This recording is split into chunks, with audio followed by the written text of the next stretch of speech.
Agarwal Congress town president 19 ward నుంచి పోటీ చేస్తాను.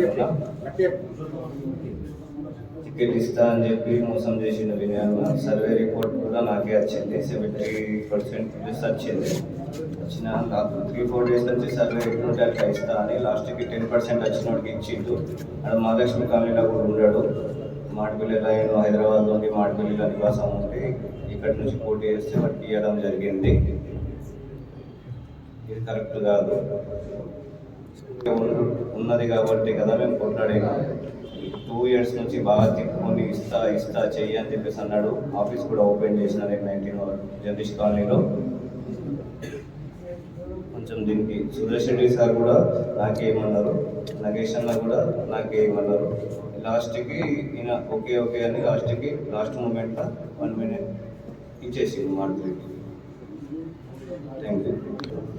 నేను ఇప్పుడు ఇండిపెండెంట్గా గెలిచి చూపిస్తా. సుదర్శన్ రెడ్డి సార్కి మాట ఇవ్వడం జరిగింది.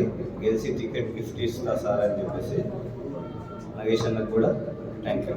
కాంగ్రెస్ పార్టీ 2 సార్లు కాంగ్రెస్ పార్టీ కౌన్సిలర్గా ఇచ్చింది. 2 సార్లు పోటీ చేసి గెలిచిన తర్వాత నాకు టీఆర్ఎస్లో పోయిన తర్వాత మళ్ళీ నాకు కాంగ్రెస్లో రావడం జరిగింది. ఫస్ట్ వినయ్ రెడ్డి వచ్చిన తర్వాత మొట్టమొదటి వ్యక్తిని నేనే టీఆర్ఎస్ నుంచి కాంగ్రెస్లోకి రావడం.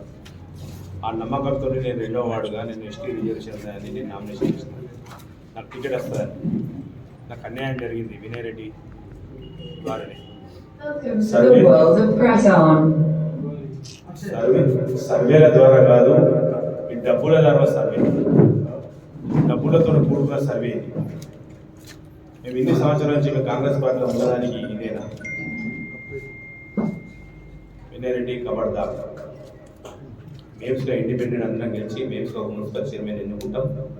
మా తడక ఏంటనే చూపెడతాం. మేము గత వినయ్ రెడ్డి గారు ఎమ్మెల్యే కాంప్లైంట్ పోటీ చేసినప్పటి నుంచి 2023 నుంచి యూత్ కాంగ్రెస్లో విజయ్ గారు వాళ్ళ ఆధ్వర్యంలో మేము జాయిన్ అవ్వడం జరిగింది.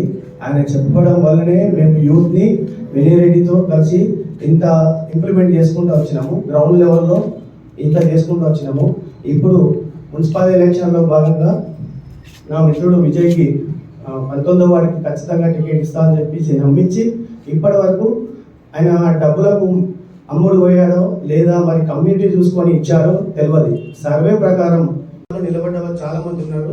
వాళ్ళకి కూడా సర్వేలో 70 to 80% వచ్చినా కానీ వాళ్ళకి కాకుండా వేరే వాళ్ళకు డబ్బులతో ఇచ్చాడో ఏమి ఇచ్చాడో తెలియదు. ఆయనకు ఎంత నమ్మి మేము ఎంత కష్టపడి ఉన్నామో ముందు నుంచి మాకు ఇంత మోసం చేస్తాడని చెప్పేసి మేము అనుకోలేము. కాబట్టి మీరు మీ చేతుల మీదుగానే యూత్ కాంగ్రెస్ని బలహీనపరుచుకుంటున్నారు. ఈ విషయం హైకమాండ్ కూడా గుర్తించాల్సిన నా యొక్క మన్నపు. పేరు రాజలక్ష్మి. ఇక్కడికి విచ్చేసినటువంటి ప్రెస్ క్లబ్ వాళ్ళకి మరియు కాంగ్రెస్ పార్టీలో ఉన్నటువంటి వాళ్ళకి నా యొక్క నమస్కారం. సో ఈరోజు మీడియా ముందుకు రావడానికి గల కారణం ఏంటి అంటే, గత కొన్నేళ్లుగా పార్టీని నమ్ముకున్నటువంటి వాళ్ళకి ఈరోజు ఆర్మూర్ నియోజకవర్గ ఇన్ఛార్జ్ వినయ్ రెడ్డి గారు ఎవరికి కూడా టికెట్ ఇవ్వడం జరగడం లేదు. ఎవరికి ఏ ఒక్కరికి కూడా టికెట్ ఇవ్వలేదు. మరియు పార్టీని నమ్ముకొని గత కొన్ని సంవత్సరాల నుంచి కూడా మన ఆర్మూర్ కాంగ్రెస్ టౌన్ ప్రెసిడెంట్ విజయన్న కానీ మరియు పార్టీకి సంబంధించిన కార్యకర్తలు కన్నం లక్ష్మణ్, ప్రవీణన్న కానీ మరి ఇంకెంతో మందికి ఈరోజు టికెట్ ఇవ్వడం లేదు. పార్టీ కోసమే వాళ్ళ జీవితాన్ని కృషి చేసినటువంటి వాళ్ళకి ఈరోజు వినయ్ రెడ్డి గారు అన్యాయం చేశారు.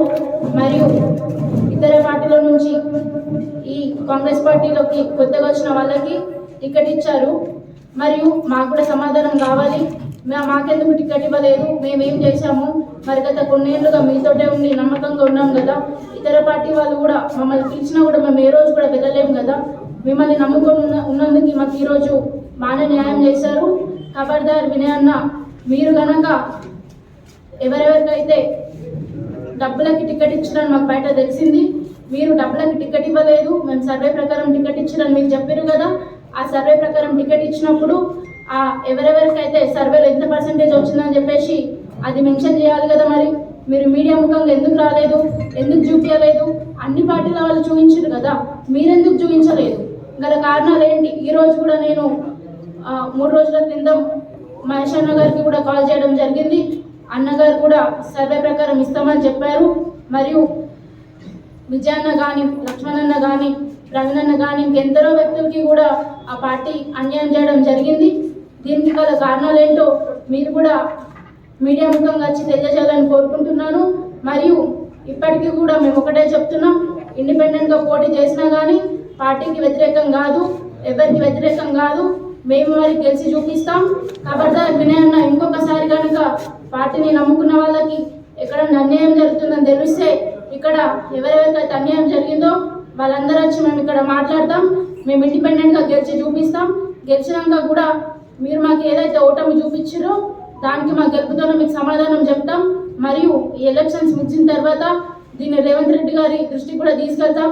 ఎందుకంటే మిమ్మల్ని నమ్మి పార్టీ బాధ్యతలు అప్పగించిన వ్యక్తి, అలాంటిది పార్టీని నమ్ముకున్న వాళ్ళకి మీరు ఈరోజు ఇలా చేయడం కరెక్ట్ కాదు. మిమ్మల్ని నమ్మి మేమందరం పార్టీని బలపరచడం జరిగింది. అలాంటి మాకు మీరు చేసిన అన్యాయాన్ని గుర్తుపెట్టుకొని మా గెలుపుతో మీ సమాధానం చెప్తాం. ఇక్కడికి వచ్చేసినటువంటి విజయన్న గారికి మరియు ఎంతోమంది పార్టీ కోసం కృషి చేసినటువంటి వాళ్ళకి నా యొక్క కృతజ్ఞతలు.